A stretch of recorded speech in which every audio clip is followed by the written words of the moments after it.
నమస్తే, welcome to non stop news. నేను కార్తిక్. నేను హిమబిందు. విశాఖ స్టీల్ ప్లాంట్ పై టీడీపీ నాటకం శాసన మండలి సాక్షిగా బట్టబయలైంది.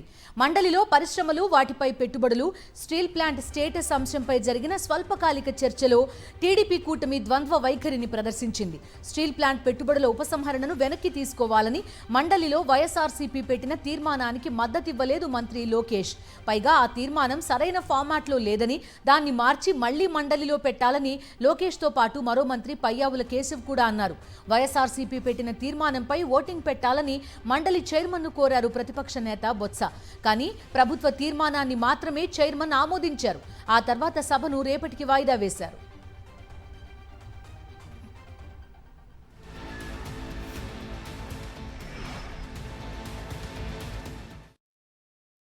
అధ్యక్ష, మేము పెట్టిన తీర్మానానికి ప్రతిపక్షం పెట్టిన తీర్మానానికి చాలా తేడా ఉంది అధ్యక్ష.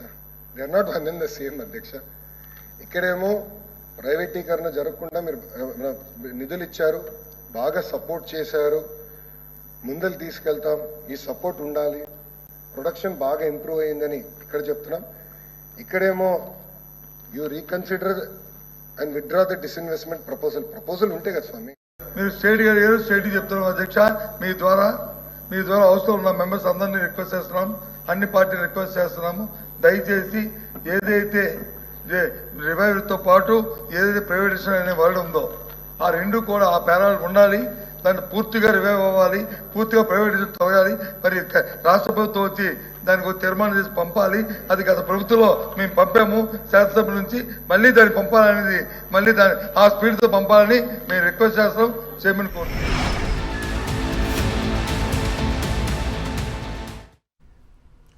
ఏపీ శాసన మండలిలో మంత్రి నారా లోకేష్ పరుష పదజాలంతో రెచ్చిపోవడంపై తీవ్రంగా మండిపడ్డారు. ప్రతిపక్ష నేత బొత్స సత్యనారాయణ ఏం పీకారు, మీరు పీకిందేంటి అంటూ వైఎస్ఆర్సీపీ ఎమ్మెల్సీలను ఉద్దేశిస్తూ లోకేష్ పరుష వ్యాఖ్యలు చేశారు. గౌరవప్రదమైన స్థానంలోని లోకేష్ అలా పరుషంగా మాట్లాడడం సరికాదని, సభకు ఆయన క్షమాపణ చెప్పాలని డిమాండ్ చేశారు బొత్స.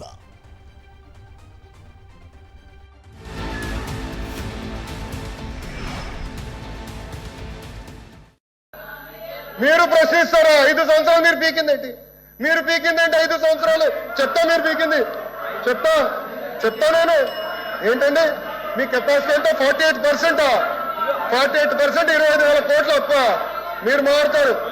79% 48% కెపాసిటీ యూటిలైజేషన్ తీసుకొచ్చారు. ఏంటి అధ్యక్ష వీళ్ళు మాట్లాడేది? ఏమైనా ఒక్క మాట్లాడామా పరుసు మాట? ఏమైనా ఒక్క పరుసు మాట మాట్లాడామా? ఏమైనా అమ్మాయి చెప్తుందేంటి? పీక్కోవడం ఆ వర్డ్ విత్తనం చేయమండి, అవసరం సమాధానం చెప్పండి. భాష మీద పొట్టుండాలి, ఆవేశం ఉండకూడదు. అధ్యక్ష ఆవిడ ఆవేదన ఏంటంటే మీరు తీర్మానం పెట్టారు, తీర్మానాన్ని అందరూ ఆమోదించాలని చెప్పారు. ఎస్, ఆ తీర్మానంలో ఒక మాట ఉంటే ఆవిడంత ఆవేదన చెందేది కాదు. ఏది? ఆ డిస్ట్రిబ్యూషన్ ని ఏదైతే పెట్టారో దాన్ని తొలగిస్తున్నాం పూర్తిగా అనే మాట ఉంటే ఆ మాట లేదు. ఆ మాట ఉందో చెప్పండి ఆ తీర్మానంలో.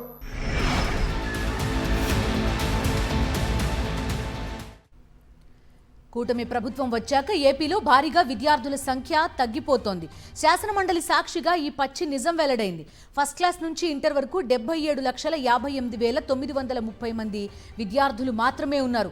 2023-24 UDISE డేటా ప్రకారం 87,41,855 మంది విద్యార్థులున్నారు.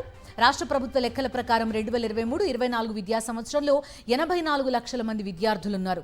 కూటమి ప్రభుత్వం వచ్చాక UDISE డేటాతో పోలిస్తే 9,82,955 మంది విద్యార్థులు తగ్గిపోయారు. రాష్ట్ర ప్రభుత్వం డేటాతో పోలిస్తే సుమారు 6 లక్షలకు పైగా విద్యార్థులు తగ్గారు. గత 2 విద్యా సంవత్సరాల్లో విద్యార్థుల సంఖ్య దారుణంగా పడిపోయింది.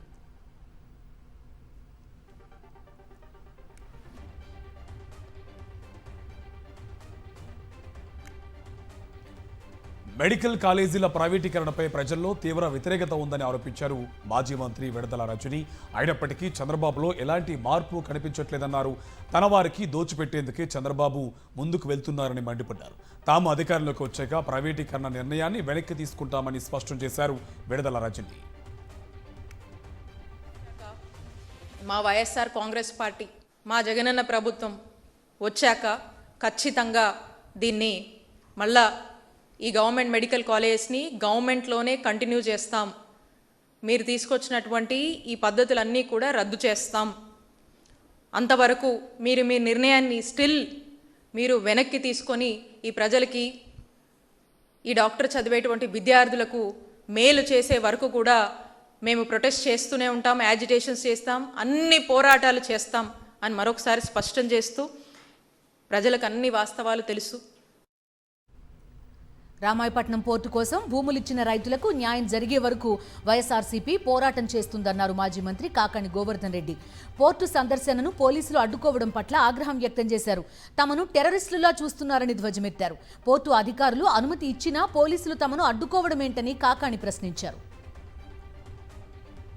మేము వ్యవసాయ కార్మికులం, వ్యవసాయ కూలీలము, వ్యవసాయం రైతులు ఉండేటువంటి వాళ్ళం, మాకు ఈ భూమి పోతే ఉపాధి పోతుంది అని చెప్పి ఖరీడులో ఉండేటువంటి వాళ్ళు బాధపడుతుంటే, ఇద్దరు బాధపడేటువంటి విధంగా ఒక సమస్యను సృష్టించి ప్రభుత్వం చంద్రబాబు నాయుడు ఆ గ్రామస్తులను బాధపడతా, ఈ గ్రామస్తులను బాధపడతా, ఏం చేయాలనేటువంటిది అర్థం కాకుండా కక్ష సాధింపులో భాగంగా నేను ఇండస్ట్రీస్ని తరిమేయను అని చెప్తూనే వాళ్ళని తరిమేసేటువంటి ప్రయత్నంలో భాగంగా ఈరోజు ఇటు ప్రజలకు, పారిశ్రామికవేత్తలకు అందరినీ ఇబ్బంది పెట్టేటువంటి విధంగా ఉద్యోగ ఉపాధి అవకాశాలను అడ్డుకుంటూ రాకుండా ఈరోజు మీ స్వార్థ ప్రయోజనాల కోసం పనిచేస్తున్నారు తప్ప రాష్ట్ర ప్రజల ప్రయోజనాల కోసం పనిచేసేటువంటి పరిస్థితి లేదు. దసరా ఉత్సవాల వేళ విజయవాడ ఇంద్రకీలాద్రిపై అపచారం జరిగింది. ఏకంగా ఆలయ సిబ్బంది చెప్పులు వేసుకుని వీఐపీ దర్శనాల టైం స్లాట్లో వచ్చేస్తున్నారు. చిన్నరాజగోపురం వరకు చెప్పులతో వస్తున్నా అక్కడున్న ఆలయ సిబ్బంది ఎవరు పట్టించుకోవడం లేదు.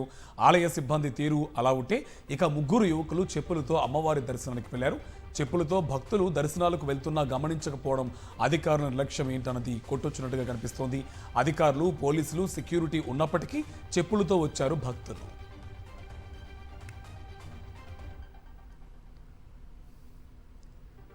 మేడారం గద్దెల పునర్నిర్మాణం బాధ్యత మాత్రమే కాదు, భావోద్వేగమన్నారు సీఎం రేవంత్ రెడ్డి. గద్దెల పునర్నిర్మాణం తమకు దక్కిన గొప్ప అవకాశమన్నారు. కుంభమేళకు కేంద్రం 100 కోట్ల రూపాయలు ఇస్తోందని, మేడారం జాతరకు కేంద్రం ఎందుకు నిధులు ఇవ్వడం లేదని ప్రశ్నించారు.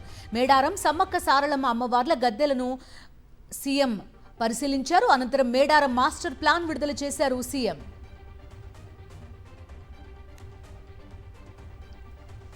ఇయాల మిత్రులారా, ఈ కార్యక్రమం ఈరోజు సమ్మక్క సారలమ్మ గద్దెల మరియు ప్రాంగణ అభివృద్ధి పునర్నిర్మాణ కార్యక్రమము జీవితంలో వచ్చిన గొప్ప అవకాశం. ప్రతి మనిషి జన్మిస్తుంటాడు, మరణిస్తుంటాడు, కానీ కొద్ది మందికే అరుదైన అవకాశాలు వస్తుంటాయి. ఈనాడు నాకు, మా సీతక్కకు ఒక అరుదైన అవకాశం సమ్మక్క సారలమ్మ గద్దెలు మరియు ప్రాంగణ పునర్నిర్మాణం ఈ జన్మలో దక్కిన గొప్ప గౌరవం. ఓటుకు నోటు కేసులో చంద్రబాబుపై దర్యాప్తు జరపాలని కోరుతూ A4 నిందితుడు జెరూసలేం మత్తయ్య సుప్రీంకోర్టు ప్రధాన న్యాయమూర్తి జస్టిస్ బిఆర్ గవాయ్కి లేఖ రాశారు. చంద్రబాబు ప్రోత్సాహంతోనే తాను ఓటుకు నోటు కేసులో ఇన్వాల్వ్ అయ్యానని చెప్పారు మత్తయ్య. ఈ కేసులో సాక్ష్యాలు అన్నింటినీ ధ్వంసం చేశారని, తనపై దర్యాప్తు జరుపుతామని తెలంగాణ ప్రభుత్వం చెప్పడంలో కుట్ర ఉందని ఆయన ఆందోళన వ్యక్తం చేశారు.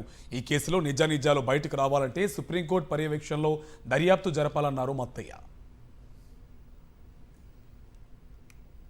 ఓటుకు నోటు కేసులో నిన్నటి జరిగిన కోర్టు జడ్జి గారి ముందు జరిగిన సంఘటనలు కొన్ని పత్రికలు తప్పుడుగా రాసినాయి, కొన్ని మీడియాలు కూడా తప్పుడుగా ప్రచారం చేసుకున్నాయి.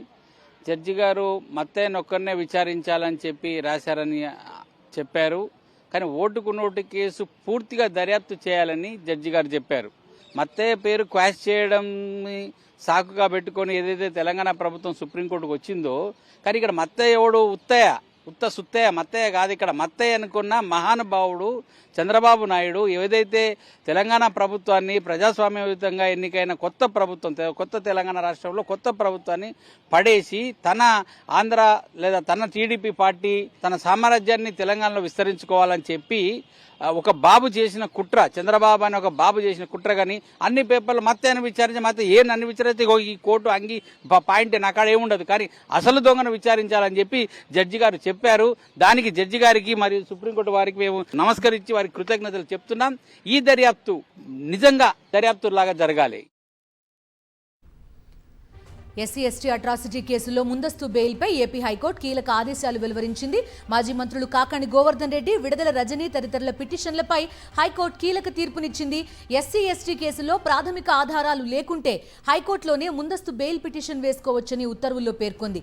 అలా దాఖలు చేసే పిటిషన్లకు విచారణార్హత ఉంటుందని, ప్రత్యేక కోర్టుకు వెళ్లాల్సిన అవసరం లేదని స్పష్టం చేసింది. ప్రాథమిక ఆధారాలు ఉంటే మాత్రం ముందస్తు బెయిల్పై నిషేధం వర్తిస్తుందని వెల్లడించింది హైకోర్టు.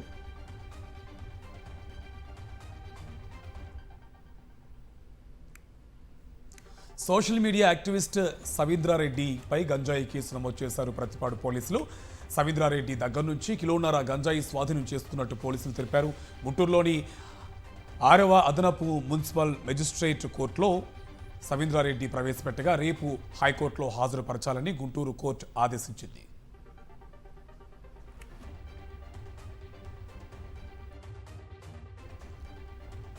రోడ్లు వేస్తేనే జనంలో ధైర్యంగా తిరగగలమని, ప్రజల్లో తిరగాలంటే కష్టంగా ఉందంటున్నారు జనసేన ఎమ్మెల్యే బొలిశెట్టి శ్రీనివాస్. శాసనసభలో మాట్లాడారు ఆయన. కూటమి ప్రభుత్వం వస్తే రోడ్లు వేస్తామని ఎన్నికల ముందు హామీ ఇచ్చామన్నారు. గడిచిన 15 నెలలుగా రోడ్లు బాగవుతాయని ఎదురు చూస్తున్నామని, ఎప్పుడు వేస్తారని ప్రజలు అడుగుతున్నారని శాసనసభలో వాపోయారు బొలిశెట్టి శ్రీనివాస్. అధ్యక్ష, చాలా ఇబ్బంది పడే పరిస్థితి, ప్రజలు కూడా మనకి వ్యతిరేకత అవుతా ఉన్నారనే విషయాన్ని సభ ద్వారా మరి నేను తెలియజేస్తున్నాను అధ్యక్ష. గౌరవ మంత్రి గారిని దాని మీద మా తాడేపూయడానికి 10 కోట్లు శాంక్షన్ ఇచ్చారు అధ్యక్ష. కాంట్రాక్ట్ ని పనిచేయమని అడిగితే మాకు పాత బిల్లు ఇస్తేనే చేస్తాం, లేదా నేను చెయ్యం, అయితే మీరు గట్టిగా మాట్లాడితే మేము ఆత్మహత్య చేసుకుంటాం అనే పరిస్థితిలో కాంట్రాక్ట్లు ఉన్నారు అధ్యక్ష. కాబట్టి దయచేసి గౌరవ మంత్రి గారు, ముఖ్యమంత్రి గారికి చెప్పి ఏదో నిధుల్ని కొంత బిల్స్ అని ఇస్తే, రోడ్లు మొదలు పెట్టిస్తే మనం బయటికి వెళ్ళి తిరగడానికి అవకాశం ఉంటుంది అధ్యక్ష. ఓవర్సీస్ మార్కెట్లో ఓజీ మూవీకి ఎదురుదెబ్బ తగిలింది. నార్త్ అమెరికాలో ఓజీ మూవీ షోలు అన్ని క్యాన్సిల్ చేశారు. షోలను రద్దు చేస్తున్నట్టు యార్క్ సినిమాస్ అధికారిక ప్రకటన చేసింది. నార్త్ అమెరికాలో ఓజీ మూవీని డిస్ట్రిబ్యూట్ చేస్తున్న వ్యక్తులు అరాచకాలు, అనైతిక చర్యల వల్లే ఈ నిర్ణయం తీసుకున్నట్టు తెలిపారు. సౌత్ ఏషియన్ కమ్యూనిటీలో సామాజిక రాజకీయ విభేదాలు సృష్టించి ప్రజల భద్రతకు ముప్పు తీసుకొచ్చే ప్రమాదం ఉందనే కారణంగా ఈ నిర్ణయం తీసుకున్నామన్నారు. ప్రీ బుకింగ్ చేసుకున్న వారికి రీఫండ్ చేస్తామన్నారు. పబ్లిక్ సెక్యూరిటీయే తమ టాప్ ప్రియారిటీ అని యార్క్ సినిమాస్ యాజమాన్యం ప్రకటించింది. టీడీపీ నేత జేసీ ప్రభాకర్ రెడ్డి మీడియాకు వార్నింగ్ ఇచ్చారు. తాడిపత్రిలో ఉద్రిక్తత అంటూ చూపొద్దని హెచ్చరించారు. ఈసారి అలా రాస్తే మీ ఇళ్ల వద్దకొస్తా, జాగ్రత్త అంటూ మీడియా ప్రతినిధుల్ని హెచ్చరించారు. తమాషాలు చేయొద్దంటూ చిందులేశారు. అనంతపురం జిల్లా కలెక్టర్ ఆనంద్ని కలిసిన అనంతరం మీడియాతో మాట్లాడిన సందర్భంగా జేసీ ప్రభాకర్ రెడ్డి ఈ కామెంట్స్ చేశారు. పేపర్ వాళ్ళకే తెలియదు, పొద్దున ఉద్రిక్తదని మానుకోండి, నేను మీ ఇళ్ళకాడికి వచ్చి ఉద్రిక్తం చేయాల్సి వస్తుంది. ఒక ప్రెస్ వాళ్ళకు, ఒక పేపర్ వాళ్ళకే తెలియదు, పొద్దున ఉద్రిక్తదని మానుకోండి, నేను మీ ఇళ్ళకాడికి వచ్చి ఉద్రిక్తం చేయాల్సి వస్తుంది. లోకేష్, పవన్ కళ్యాణ్ తమ పదవులకు వెంటనే రాజీనామా చేయాలని డిమాండ్ చేశారు ఏఐవైఎఫ్ నేతలు. మెడికల్ కాలేజీలను ప్రైవేటు పరం చేయడాన్ని నిరసిస్తూ గుంటూరు కలెక్టరేట్ ముందు ఆందోళనకు దిగారు. ఎన్నికల సమయంలో విద్యారంగానికి కూటమి నేతలు ఇచ్చిన హామీలను అమలు చేయడంలో విఫలమయ్యారని మండిపడ్డారు. బాబు వస్తే జాబ్ ఇస్తామని చెప్పి ఇప్పుడు ఉన్న ఉద్యోగాలను పీకేస్తున్నారని నిప్పులు జరిగారు. ఎస్సీ ఎస్టీ బ్యాక్లాగ్ పోస్టులు భర్తీ చేయాలని డిమాండ్ చేశారు. ఇచ్చిన హామీలు అమలు చేయకపోతే ఆందోళనను ఉధృతం చేస్తామని హెచ్చరించారు. మరి నీ ప్రభుత్వంలో మెడికల్ కాలేజీలు ప్రైవేటీకరణ చేస్తా ఉన్నారు. విశాఖకు ప్రైవేటీకరణ దాదాపు 40 శాఖలను చేశారు. నీ రక్తం ఇప్పుడు సలసలా కాగడం లేదా, లేకపోతే కారం దొరకడం లేదా?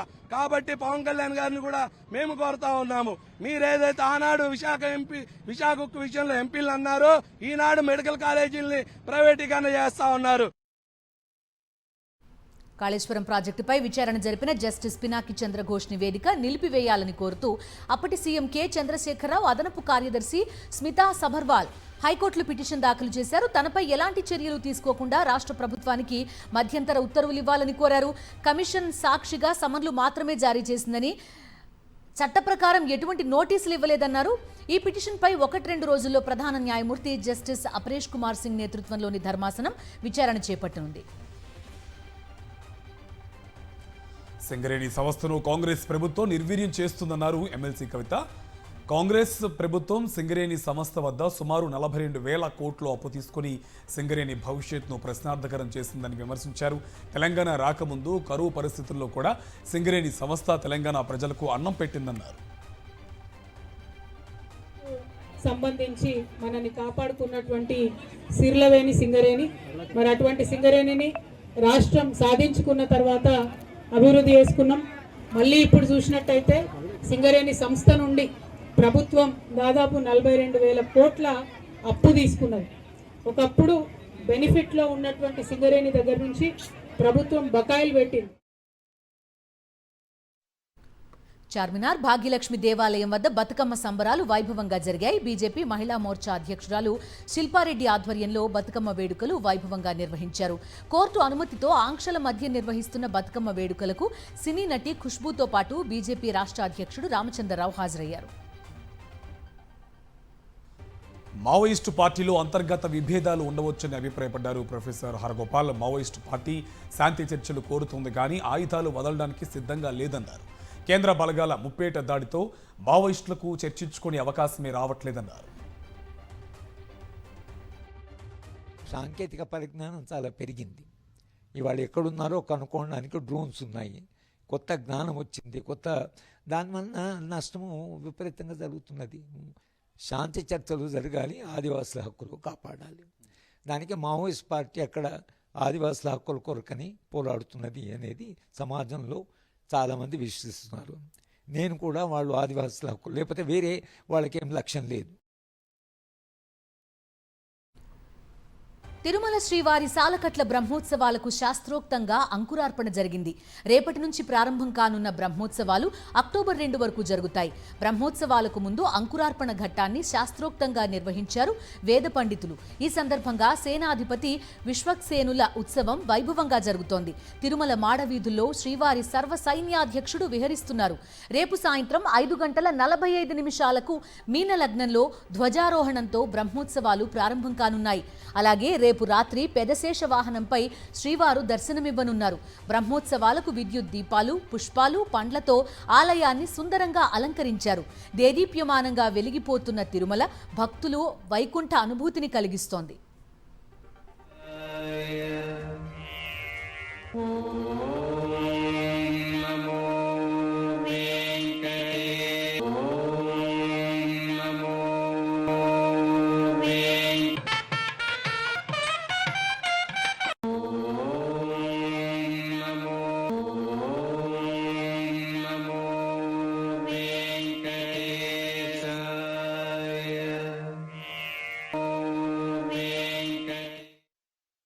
జాతీయ వార్తలు చూద్దాం. ఢిల్లీలోని విజ్ఞాన్ భవన్లో 71వ జాతీయ చలనచిత్ర అవార్డుల ప్రధానోత్సవం అట్టహాసంగా జరిగింది.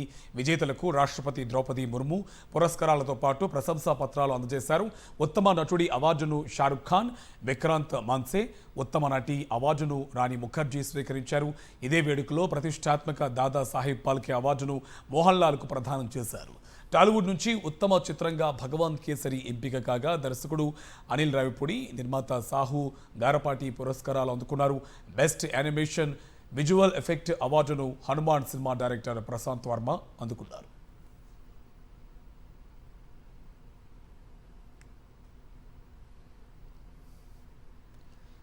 మలయాళ నటులు దుల్కర్ సల్మాన్, పృథ్వీరాజ్ సుకుమారన్ నివాసాల్లో కస్టమ్స్ అధికారులు సోదాలు నిర్వహించారు. లగ్జరీ కార్ల స్మగ్లింగ్ ఆరోపణలకు సంబంధించి నమోదైన కేసులో ఈ తనిఖీలు జరిగాయి. ఆపరేషన్ నమకూర్ పేరుతో దేశవ్యాప్తంగా పలువురు ప్రముఖుల నివాసాల్లో సోదాలు చేశారు కస్టమ్స్ అధికారులు. ఇందులో భాగంగా కొచ్చి, తిరువనంతపురంలో ఉన్న పృథ్వీరాజ్ సుకుమారన్ ఇళ్లతో పాటు పనంపిల్లి నగర్లోని దుల్కర్ నివాసంలో సోదాలు చేశారు. అయితే వారి వద్ద నిబంధనలకు విరుద్ధంగా ఎలాంటి విలాసవంతమైన వాహనాలను గుర్తించలేదని సమాచారం. కేరళ వ్యాప్తంగా కొచ్చి, కోజికోడ్, మలప్పురం సహా వివిధ ప్రాంతాల్లో కస్టమ్స్ దాడులు జరిగాయి. మాజీ cricketer Yuvraj Singh enforcement directorate విచారణకు హాజరయ్యాడు. లాయర్తో కలిసి ఢిల్లీలోని ఈడీ ఆఫీస్కు వచ్చాడు.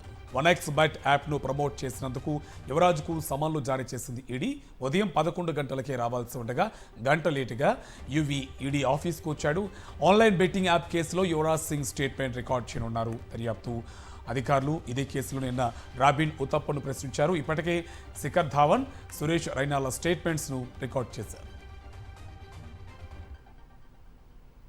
డీఎంకే సుప్రీమో కళాయింగర్ కరుణానిధి విగ్రహ ఏర్పాటు వ్యవహారంలో స్టాలిన్ సర్కార్కు సుప్రీంకోర్టులో ఎదురుదెబ్బ తగిలింది. ప్రజాధనంతో నేతలకు విగ్రహాలు నిర్మించడం సరికాదని సర్వోన్నత న్యాయస్థానం స్పష్టం చేసింది. మాజీ నేతలను కీర్తించడానికి ప్రజల సొమ్మును ఎలా వినియోగిస్తారంటూ జస్టిస్ విక్రమ్నాథ్, జస్టిస్ ప్రశాంత్ కుమార్ మిశ్రా ధర్మాసనం అసహనం వ్యక్తం చేసింది. మద్రాస్ హైకోర్టు ఆదేశాలను సవాల్ చేస్తూ తమిళనాడు ప్రభుత్వం దాఖలు చేసిన పిటిషన్ను తిరస్కరించింది. భారీ వర్షాలకు కోల్కతా అల్లకల్లోలంగా మారింది. రాత్రి నుంచి ఉదయం వరకు ఎడతెరిపి లేకుండా కురుస్తున్న కుండపోత వానకు నగరం నీట మునిగింది. కరెంటు షాక్ సహా వేరువేరు ఘటనల్లో 9 మంది చనిపోయారు. కోల్కతాలో రోడ్లు చెరువుల్లా మారాయి. కాలనీలు, ఇల్లు, వాణిజ్య సముదాయాలతో పాటు దుర్గాపూజ కోసం ఏర్పాటు చేసిన పండల్స్ కూడా మునిగిపోయాయి. ప్రతికూల వాతావరణ పరిస్థితుల నేపథ్యంలో దుర్గాపూజ ప్రారంభోత్సవ కార్యక్రమానికి సీఎం మమతా బెనర్జీ రద్దు చేసుకున్నారు. వర్చువల్గానే ఆమె దసరా ఉత్సవాలు ప్రారంభించున్నారు. అటు కోల్కతా ఎయిర్పోర్ట్లో విమాన రాకపోకలకు తీవ్ర అంతరాయం ఏర్పడింది. కోల్కతా విమానాశ్రయానికి రావాల్సిన 30 ఫ్లైట్స్ రద్దు కాగా 42 సర్వీసులు ఆలస్యమైనట్టు అధికారులు ప్రకటించారు.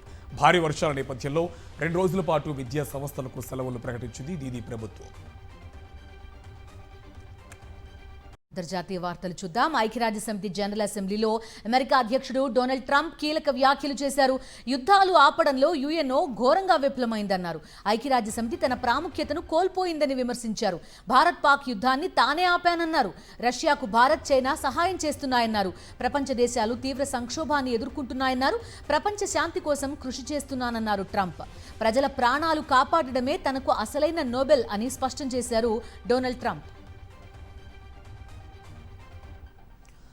గాజాపై ఇజ్రాయిల్ దాడులు నిరసిస్తూ ఇటలీ వ్యాప్తంగా నిరసనలు వెల్లువెత్తాయి. దేశవ్యాప్తంగా సమ్మె చేపట్టారు.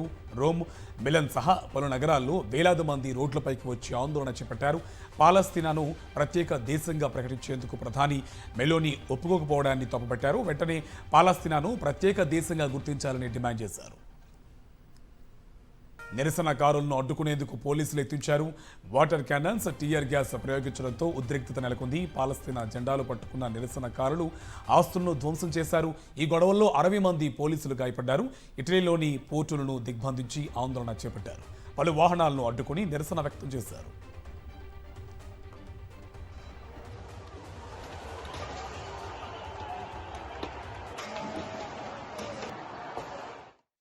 బిజినెస్ అప్డేట్స్ చూద్దాం. దేశీయ స్టాక్ మార్కెట్ సూచీలు ఫ్లాట్గా ముగిశాయి. అంతర్జాతీయ మార్కెట్లలో సానుకూల సంకేతాలు ఉన్నప్పటికీ మదుపరులు అప్రమత్తత పాటించారు. సెన్సెక్స్ 10 పాయింట్ల నష్టంతో 82,149 వద్ద స్థిరపడింది. నిఫ్టీ 2 పాయింట్లు పెరిగి 25,204 వద్ద ముగిసింది.